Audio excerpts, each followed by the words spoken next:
நீங்க +2 முடிச்சிருக்கீங்க.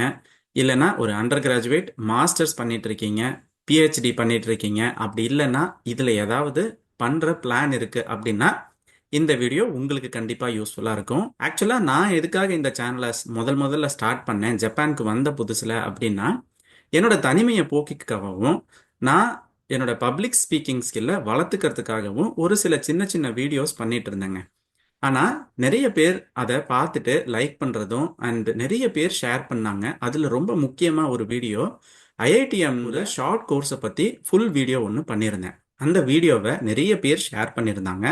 அதுல முக்கியமா ஒரு நண்பர், அந்த வீடியோவ பார்த்துட்டு போயி அந்த கோர்ஸ அட்டெண்ட் பண்ணியிருக்காரு. அதுக்கப்புறம் வந்து ஒரு 6 மந்த்ஸா நம்ம சேனல தேடி பார்த்துட்டு, எனக்கு திரும்ப கமெண்ட் பண்ணியிருந்தாரு. ப்ரோ, உங்களோட வீடியோவை பார்த்துட்டு நான் அந்த கோர்ஸை போய் அட்டன் பண்ணேன். எனக்கு அது ஒரு லைஃப் சேஞ்சிங்க ஆப்பர்ச்சுனிட்டியை கொடுத்தது அப்படின்னு எனக்கு சொல்லியிருந்தாரு. அப்போ நான் முடிவு பண்ணேன், கண்டிப்பா இனிமே நம்ம ஃபுல் வீடியோஸ் நம்ம சேனல்ல பண்றோம் அப்படின்னா அது எல்லாருக்கும் உபயோகமான தகவலா மட்டும்தான் இருக்கணும் அப்படின்னு நினைச்சேன்.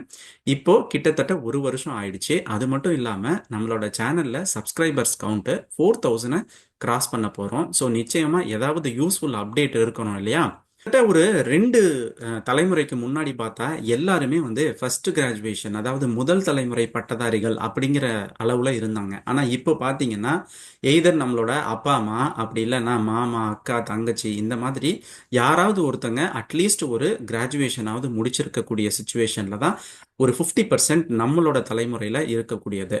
அப்படி இல்ல, நீங்க எய்தர் ஃபர்ஸ்ட் கிராஜுவேட்டா இருந்தாலும் சரி, அப்படி இல்லைன்னா நீங்க உங்களுக்கு முன்னாடியே முடிச்சிருக்காங்க அப்படின்னாலும் சரி, நமக்குள்ள இன்னமும் ஒரு காம்ப்ளெக்ஸ் இருக்கு. நம்மளால பெரிய பிளாட்ஃபார்ம்ல போய் பெர்ஃபார்ம் பண்ண முடியுமா? அப்படி இல்லாம இந்த மாதிரி ஒரு அப்ராட்க்கு போய் நம்மளால படிக்க முடியுமா? அப்ராட்ல போய் வேலை பார்க்க முடியுமா? இந்த மாதிரி காம்ப்ளெக்ஸ் உங்களுக்கு இருந்ததுன்னா, தயவு செஞ்சு அத தூக்கி தூரத்துல வச்சுட்டு இந்த வீடியோவ பாருங்க. நிச்சயமா இது உங்களுக்கு ஒரு சின்ன மோட்டிவேஷன் குடுக்கும். In addition to that next ஸ்காலர்ஷிப்னா என்ன? அத பத்தின சின்ன சின்ன கிளிம்சஸும் நம்மளால இந்த வீடியோல பார்க்க முடியும். வாங்க நம்ம கன்டென்ட்க்குள்ள போலாம். What is next scholarship? இப்போ உண்மையிலேயேங்க இங்க இந்தியாவுடைய எம்பசி வந்து யங் ஸ்டூடெண்ட்ஸ் வந்து இங்க வந்து படிக்கிறதுக்காக கொடுக்கக்கூடிய ஒரு ஃபுல்லி ஃபண்டட் ஸ்காலர்ஷிப் தான் இந்த நெக்ஸ்ட் ஸ்காலர்ஷிப். இது உங்கள பலருக்கும் ஆல்ரெடி தெரிஞ்சிருக்கலாம். நீங்க அப்ளிகேஷன் ப்ரொசீஜர்ல இருக்கலாம். அப்படி இல்லை இப்பதான் ஃபர்ஸ்ட் உங்களுக்கு தெரியுது அப்படின்னாலும் நீங்க இதை ஃபாலோ பண்ணுங்க. ஏன்னா நம்ம கிட்டத்தட்ட டெட்லைனுக்கு பக்கத்துல இருக்கோம். அதாவது மே 13th தான் இதோட டெட்லைனுங்க.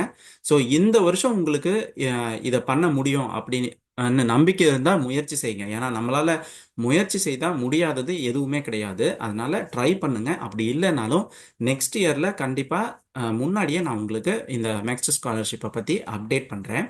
ஸோ இந்த மிக்ஸ்ட் ஸ்காலர்ஷிப்னா என்ன அப்படின்னா, இது நிச்சயமா நம்ம வந்து ஒரு கோல்டன் ஆப்பர்ச்சுனிட்டின்னு தான் சொல்லணும். நம்ம இந்தியன் ஸ்டூடெண்ட்ஸ் எல்லாருக்குமே, யாருக்கெல்லாம் ஜப்பானுக்கு வந்து படிக்கணும் அப்படின்னு நினைக்கிறாங்களோ அவங்களுக்கு முக்கியமா. ஸோ இது என்ன கொடுக்குது அப்படின்னாக்கா, இதுல ஒரு எஜுகேஷனுக்கு இன்கேஸ் நீங்க வந்து ஒரு அண்டர் கிராஜுவேஷன் இங்க பண்ணணும், அப்படி இல்லைன்னா மாஸ்டர்ஸ் பண்ணணும், பிஹெச்டி பண்ணணும் அப்படின்னு உங்களுக்கு எய்ம் இருக்கு, அதுவும் ஜப்பான்ல பண்ணணும் அப்படின்னு நீங்க நினைச்சீங்கன்னா, உங்களுக்கு டியூஷன் ஃபீ, அது போக இங்க தங்கி படிக்கிறதுக்கு என்னென்ன ஃபீஸ் ஆகுமோ அது எல்லாத்துக்கும் சேர்த்து உங்களுக்கு ஒரு 1 lakh இருந்து 1.5 lakh ஜாப்பனீஸ் என் வரைக்கும் உங்களுக்கு இந்த ஸ்காலர்ஷிப்ல அவங்க கொடுக்குறாங்க. அதனால இது ரொம்ப ரொம்ப யூஸ்ஃபுல்லான ஸ்காலர்ஷிப்பா இருக்கும். சரி, இதுல என்னென்ன பெனிஃபிட்ஸ் பேக்கேஜ் இருக்கு அப்படிங்கிறத ஒரு கிளிம்ஸ் பார்க்கலாம். அதாவது இதுல நான் முன்னாடியே சொன்ன மாதிரி ஃபுல் டியூஷன் கவரேஜ் இருக்கு. அப்புறம் நீங்க வந்து ஃப்ரீ எஜுகேஷன் 100% உங்களோட டியூஷன் ஃபீயை இதுல இருந்து பே பண்ணிட முடியும். அது இல்லாம உங்களுக்கு மந்த்லி ஸ்டைஃபண்ட் இருக்கு. நான் சொன்ன மாதிரி மினிமம் 1 lakh yen வந்து உங்களுக்கு கிடைக்கும். கண்டிப்பா உங்களால ரெகுலரான ஃபினான்ஷியல் சப்போர்ட் இங்க என்ன தேவையோ அதை எக்ஸ்பென்ஸை பார்த்துக்க முடியும். In addition to that living expense என்ன வேணுமோ அதை பார்த்துக்க. இந்த ஸ்காலர்ஷிப் சப்போஸ் உங்களுக்கு கிடைச்சது, கிராக் பண்ணிட்டீங்க அப்படின்னா நீங்க அப்பா அம்மாவை டிபெண்ட் பண்ணி இருக்க வேண்டிய அவசியம் இல்லைங்க.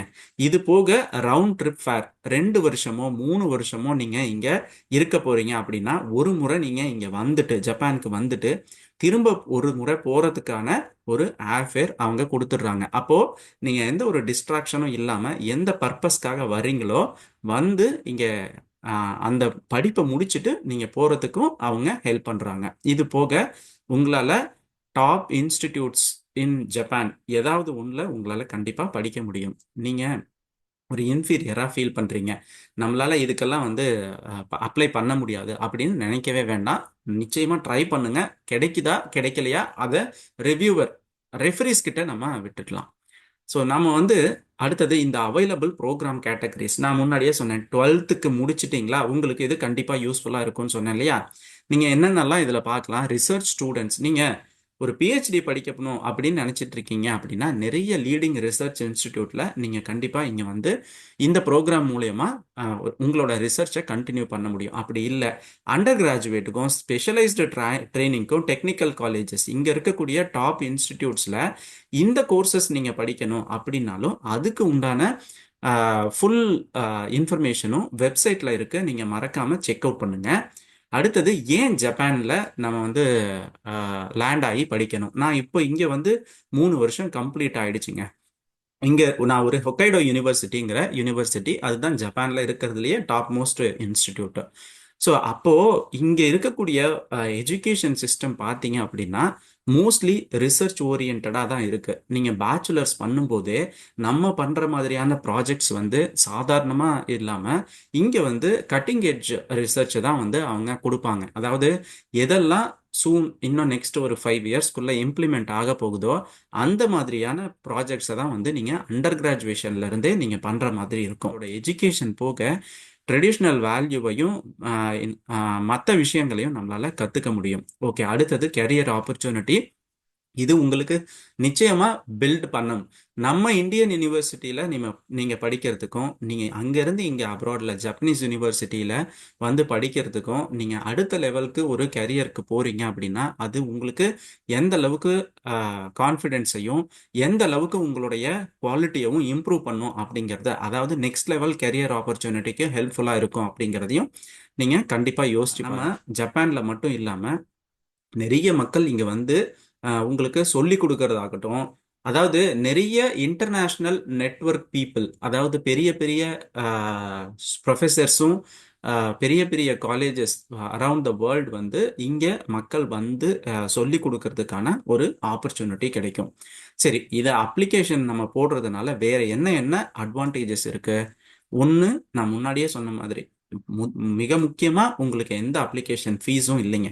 சாதாரணமா நம்ம ஒரு யூனிவர்சிட்டிக்கு போய் ஏதாவது ஒரு அப்ளை பண்றோம் அப்படின்னாலே அதுக்குன்னு ஒரு 300 ரூபாய் 500 ரூபான்னு ஏதாவது அப்ளிகேஷன் ஃபீஸ் சார்ஜ் பண்ணுவாங்க. ஆனா இந்த அப்ளிகேஷன் போடுறதுக்கு உங்களுக்கு எந்த விதமான அப்ளிகேஷன் ஃபீஸும் கிடையாது. ரெண்டாவது, பலரும் ஜப்பானுக்கு வர்றதுக்கு பயப்படுறது ஜாப்பனீஸ் தெரிஞ்சிருக்கணும். இந்த கோர்சஸ்ல most of the research programmes பார்த்தீங்கன்னா ஸ்டூடெண்ட்ஸ் வந்து ஜாப்பனீஸ் தேவையில்லை. ஆனால் அது எல்லாருக்கும் கிடையாது. அண்டர் கிராஜுவேட் மற்றவங்களுக்கு வந்து ஜாப்பனீஸ் தேவைப்படும். நீங்கள் அதோட ஃபுல் டீட்டெயிலையும் வெப்சைட்டில் செக் பண்ணுங்க. இது இந்தியன் எம்பசி வந்து நம்ம இந்தியாவிலேருந்து மக்களை வந்து இங்கே நிறைய பேரை கொண்டுட்டு வந்து படிக்க வைக்கணும் அப்படிங்கிறதுக்காக பலவிதமான முயற்சிகள் எடுக்கிறாங்க. அதில் இந்த மெக்ஸ்ட் ஸ்காலர்ஷிப் அப்படிங்கிறது ரொம்ப முக்கியமான ஒன்று. அதனால இந்தியனாக இருந்தால் மட்டும் போதும், நீங்கள் இந்த ஸ்காலர்ஷிப்க்கு அப்ளை பண்ணலாம். ஸோ இதை பற்றி நான் உங்களுக்கு ஒரு கிளிம்ஸ் மட்டும்தான் கொடுத்துருக்கேன். ஸோ பெருசாக ட்ரீம் பண்ணுங்க. ஒரு விஷயத்தை நம்ம பண்ணணும் அப்படின்னு நினைக்கும் போது, நான் குமாரபாளையத்தில் படுத்துட்டு நிறைய டைம் யோசிச்சிருக்கேன். என்னாலலாம் அப்ராட் போக முடியுமா, என்னாலலாம் பிஹெச்டி படிக்க முடியுமா, என்னாலலாம் அப்ராட் போக முடியுமான்னு நான் எத்தனையோ முறை படுத்துட்டு எங்கள் ஓட்டு வீட்டில் மேலே இதை பார்த்துட்டு யோசிச்சுட்டு இருந்திருக்கேன். ஆனால் அதுக்கான ஒரு ஆக்ஷன் நம்ம எடுக்கும்போது நிச்சயமா யாரா இருந்தாலும் நமக்குள்ள அந்த திறமை இருக்குங்க. நம்மளால பண்ண முடியாதுங்கிற எந்த விஷயமும் கிடையாது. அதனால உங்களோட ட்ரீம் பண்றீங்க அப்படின்னா அதை பெருசா எடுங்க. அந்த ட்ரீமை மட்டும் வச்சிட்டு இருக்காதீங்க. தயவு செஞ்சு அந்த எண்ணத்தை செயலா மாத்துங்க.